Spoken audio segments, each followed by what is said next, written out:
Please go subscribe to the Rumble channel for Franchise Sports TV under the name FSTV22. Now, I'm using that Rumble channel for any purposes of me getting kicked off YouTube and also for more of my spicier joints. It's free as well. I have the freedom to say whatever I want to say as well. So go subscribe to FSTV22. That is Franchise Sports TV 22 on Rumble. As we wind down the road, actually going up to the Pacific Northwest, we arrive in Portland. And now I'm going to talk about what I think personally, in my personal opinion, the top 5 greatest Portland Trail Blazers to ever play for that team. Once again, these are only my opinion. I'm basing them on what they have done for the Trailblazers and also their own, these individual players' own standing in NBA history.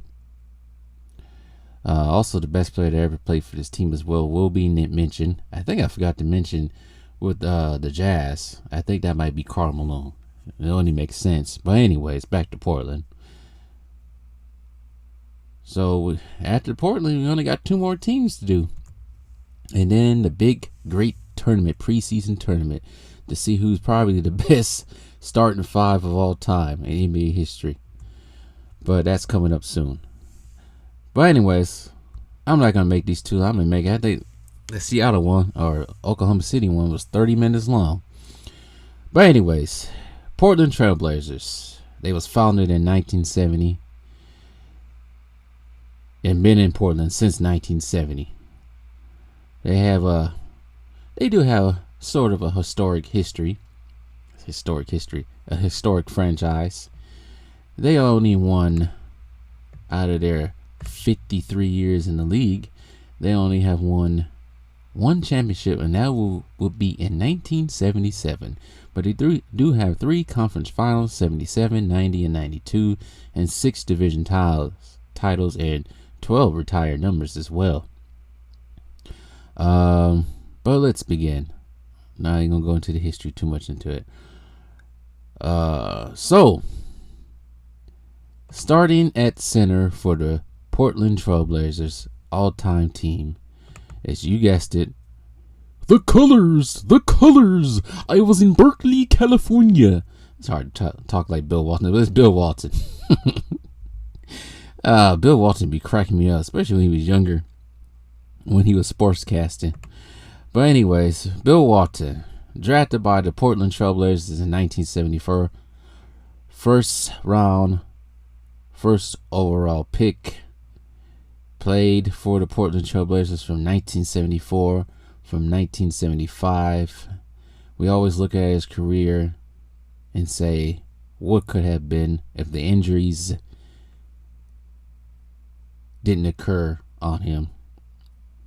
For the Portland Trailblazers, he was an NBA champion in 1977, Finals MVP, regular season MVP in 1978, 2-time All-Star, all with Portland, All-NBA first team, All-NBA second team, 2-time All-Defensive first team, all with Portland. NBA rebounding leader, NBA blocks leader in 1977, both in the same year, and his number is retired, part of the 50th and 75th anniversary teams. And also, he was 6th man of the year, but that was with the Celtics. He would go on to play with the Clippers, San Diego / LA Clippers from 79 to 85, and then he finished his career pretty much coming off the bench for the Celtics, 85 to 88. Winning a ring with the Celtics in 1986. Like I said, Bill Walton's career towards the end was just killed by injuries. He only scored 6,000 points, grabbed 4,000 rebounds, 1,500 assists. The average is a 13.9, 10.5, and 3.4. He averaged a double-double for his career. And he's part of the Hall of Fame and College Basketball Hall of Fame. And people ask, why is he in the Hall of Fame? Why is he all this? Because before the injury started for him, he was actually a beast. This reading says here that people used to list Bill Walton as 7'2". I always thought he was tall myself, taller than 6'11". But no, he was always been 6'11". Let's see here. But yeah, it just wasn't for his injuries. Originally, Bill Walton was drafted by the ABA Dallas Chaparrals in 1973 ABA draft. I'm gonna say NBA ABA draft. As an underclassman, he was still in college. They tried to get him out of UCLA where he went to college. But I don't think he never got his ABA career really out of there. Because the San Diego Conquistadors tried to get him to sign with him in 1974 after they drafted him in the 1974 ABA draft. San Diego signed Wilt Chamberlain as a player coach, but that didn't give Bill Walton to go over there. But that's when he entered the NBA draft and ended up signing with the Trailblazers. Like I said, his first 2 seasons was just killed by injuries, particularly of the foot.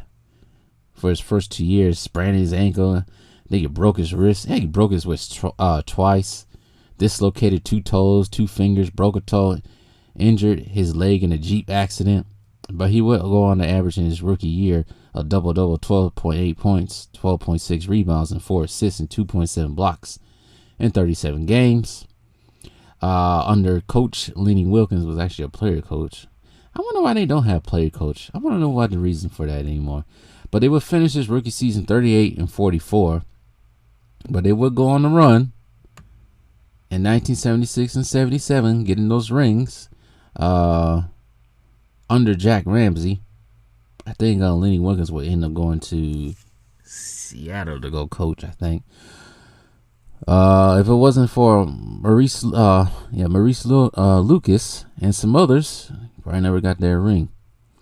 Who did it? I don't forget. That's who they won their ring against. 76ers. So, yeah, I'm going to keep moving on. Bill Walton, everyone.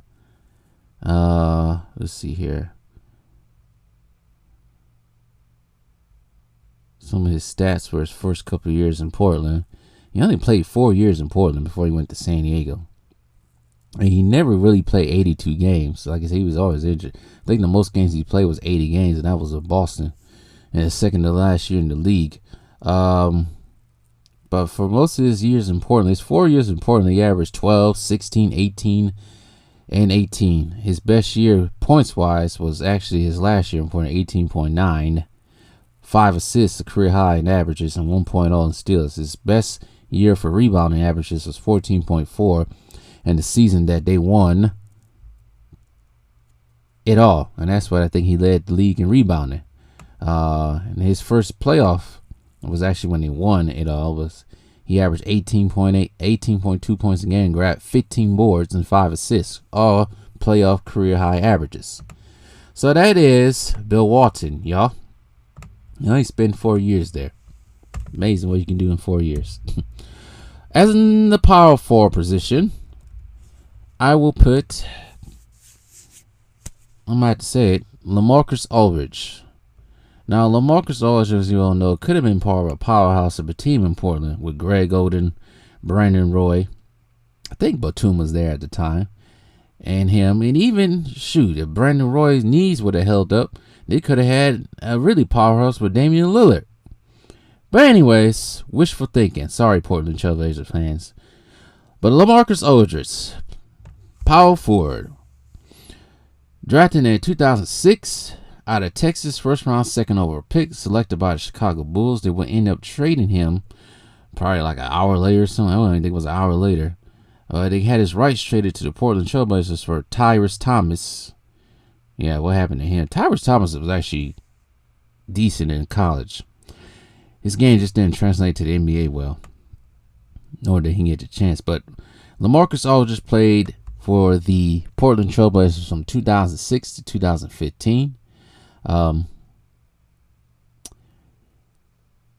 He didn't get an All-Star until he didn't start getting to the All-Star game until 2012. when he's 27 years old. That's crazy. But yeah, he got 3 All-Stars with the Portland Trailblazers. The others were with I think he only got 2, maybe. The others were with San Antonio. It's amazing. He was San Antonio. I forgot he was in See, he was in San Antonio so long, I forgot he was actually in San Antonio. You think LaMarcus Aldridge, you think back to Portland. Maybe even the Nets. But anyways, he didn't get any NBA teams on the Trailblazers. But no second team. He didn't get a second team. He got second team. But he did get 3 All NBA third team 2011-14 with the Trailblazers. The other one was with the Spurs. He was on the all rookie first team in 2007. He is a McDonald's All-American. He is a 20,000 point scorer, averaging 19 a game, 8,000 rebounds, almost 9,000 actually, 8.1 rebounds, 2,000 assists, averaging 1.9 assists in his career. As I remember Marcus Aldridge, he was one of those where he can be in the post, but also he can shoot that 9-foot, 10-foot shot with ease. I don't want to say he's underrated. I mean, but he was kind of low on the radar due to him being playing in Portland. And I would just say he's probably one of the better power forwards that didn't really get too much shine due to playing in Portland. And yeah, that's what happens when you play on low market teams. Mid market teams, he didn't get too much. He did finish third in most improved player voting in 2008. That year he was injured, had many injuries, plantar fasciitis, which is nothing to play with. Plantar fasciitis is really nothing to play with. That crap hurts. But like I said before, when I first announced him, he was part of that team with Greg Oden, Brandon Roy, that everybody predicted if they was healthy, they could have did some damage in the league. And then if, like I said before, Brandon Roy's knees would have held up, Greg Oden's knees would have held up, they would have been able to, I don't know if they were able to get Damian Lillard, because Damian Lillard was a high draft pick, I think. But even with Damian Lillard and LaMarcus Aldridge, after those two, Greg Oden and Brandon Roy, left the team, they still actually could have did something. But that's what happens when you play in Portland. It's hard to do something in Portland. Portland is just one of those unlucky teams. But for most of his career in Portland, LaMarcus Aldridge was anywhere around from scoring 17 points a game to at least 23. His best year, statistically points-wise, was his last year, playing in 71 games, averaging 23 and 10 rebounds. His best year rebounding average was the year before that, 2013-2014, averaging 11 rebounds. That's his career high. And 2-point assists was also his career high that year as well. So he averaged, he only averaged a double-double in rebounds and points for 2 years. And that was his last 2 years in Portland. And he never did that ever again with San Antonio. But he got most of his All-Stars with San Antonio. Crazy. In the playoffs, pretty much had a career high in averages and points. 2014 playoffs, 26 and 10. And he had a career high in rebounds, 11.2 and 21 points. That's a big ass drop off. But then again, he played 5 games in 2015. I forgot who they played in 2015. I wonder if that was New Orleans that year. But anyways, he did get a couple of Western Conference Players of the Week. He got one Western Conference Player of the Month in February 2011. So that's pretty much it with LaMarcus Aldridge right there. Small forward position. It could have been anybody. Some people probably might not agree with this one. But shoot, I'm just have to put it out there. As much as how crazy he has gotten in the last few months, I just had to say it. It's Scottie Pippen. We already know about Scottie. He played on Portland from How long did he play on Portland from? He played with Portland from 99 to 2003. No championships, of course. No All-Stars. Probably the best thing he probably could have accomplished, best thing that he actually accomplished. I think he was on a all-defensive first team in 99 with them. No, that was with Houston. Never mind. I'm sorry. But he did get a defensive second team spot in 2000. But I ain't gonna say he didn't do anything in Portland. Portland was on the cusp of getting to an NBA Finals. If it wasn't for them going choke mode against the Lakers in that 2000 Western Conference Finals. So let's list some of the things he did in Portland. He only played 2 years in Portland, 99. He played 82 games. Wow. He played in 82 games in the 99-2000 season, only averaging 12. 2001 season, the averages went down. He didn't do too much. It was pretty much, actually, pardon me. I looked at that the wrong way. He played with Portland 4 years. My bad. Why did I say 2 years? I thought I just said he played for 4 years. My bad. It's been a long day. But yeah, he slowly decreased in production after that. But some might disagree. I don't care. It can be anybody. But he did boost his averages up in the playoffs. 2000 out of 16 games, averaged almost 15 points a game and almost 8 rebounds and 4 assists with that team. But anyways, enough about Scottie. At the shooting guard position, I don't think anybody's going to disagree with this one. If you disagree with me on this one, I need to slap your ass. And that will be at the shooting guard position, Clyde Drexler himself. Drafted out of in 1983 from Houston. First round, 14th overall pick out of, like I said, Houston by Portland. And we all know how great Clyde was when he was on the Portland Trail Blazers. Unfortunately, playing in the Western Conference, he would have to go against Showtime Lakers. And even when they got past the Lakers or got to the championship, the finals, he would have to play the Detroit Pistons bad boys, losing. And then the second time he played in the NBA Finals, he had to play the Chicago Bulls, losing. But during the 80s, he was probably most likely a top 10 player in the league. It's unfortunate that, once again, couldn't get past those Lakers teams. Go through some of his points, averages.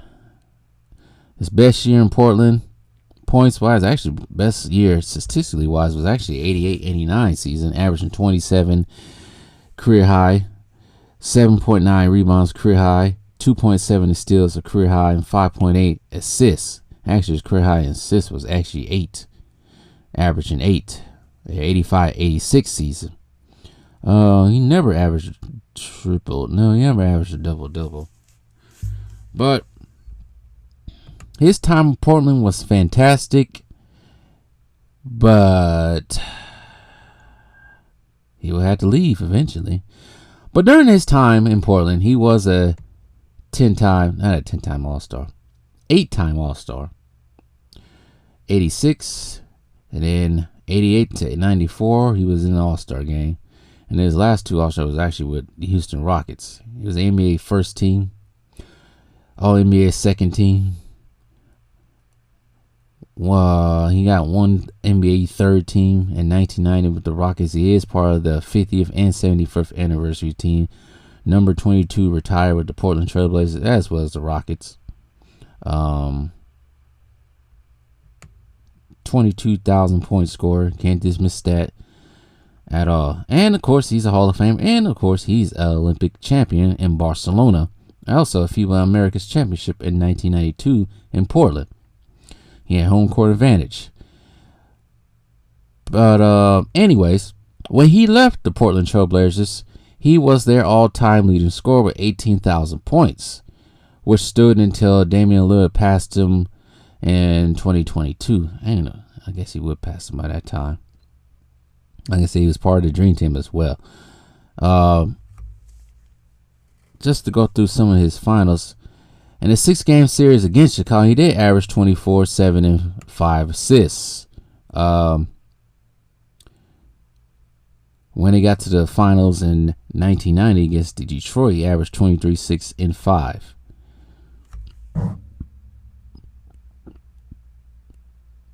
Actually, that was the regular season. My bad. But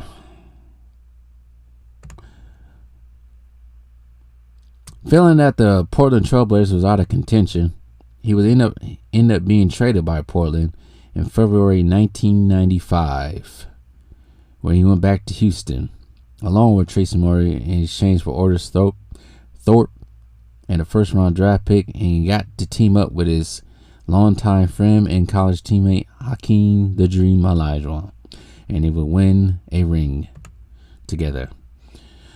And they tried it again, building the super team, one of the first actual 2 super teams. What I mean by that, when they tried to get free agents and put him over there with Charles Barkley, him, and Hakeem, but it just didn't work because all 3 is pretty much over the hump anyway.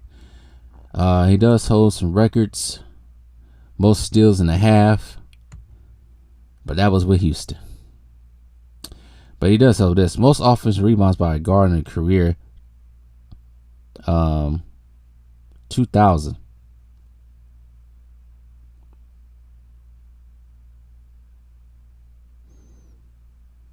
Blocks 4 as well. Anyway, I'll just read some of his stats.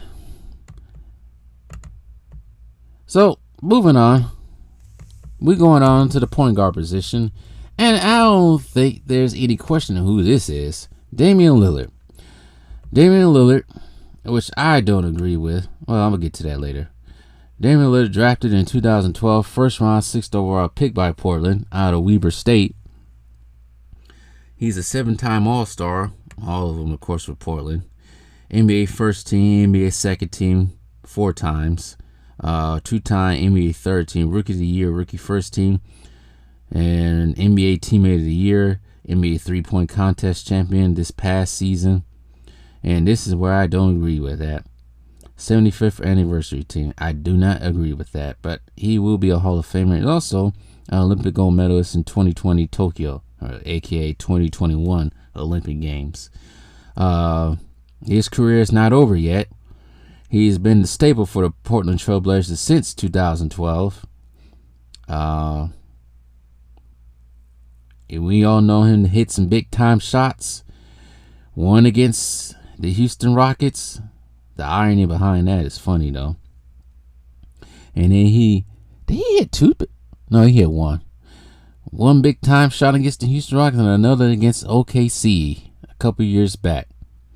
The best he ever did with the Portland Trailblazers was got them to the conference finals, but they were swept by the Golden State Warriors. I don't even think KD played in those games. That's when the end came for the KD around that time. I don't want to read too many. He's pretty much been anywhere from averaging 20 points a game to almost 30 a game.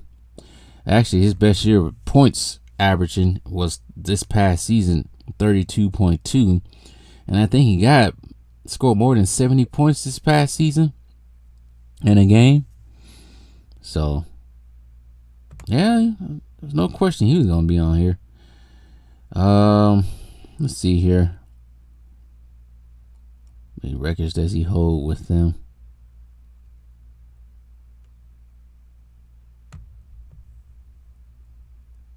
Let's see. When did he holds a single game playoff scoring leader? Which one was that? Which year was that he did that? Before I get off of here. Oh, I didn't even know he did that. So he is on the record books when it comes to NBA single game playoff scoring leader. He has 55 points in a game against the Denver Nuggets Wish they would lose. I mean, well, they lose that series.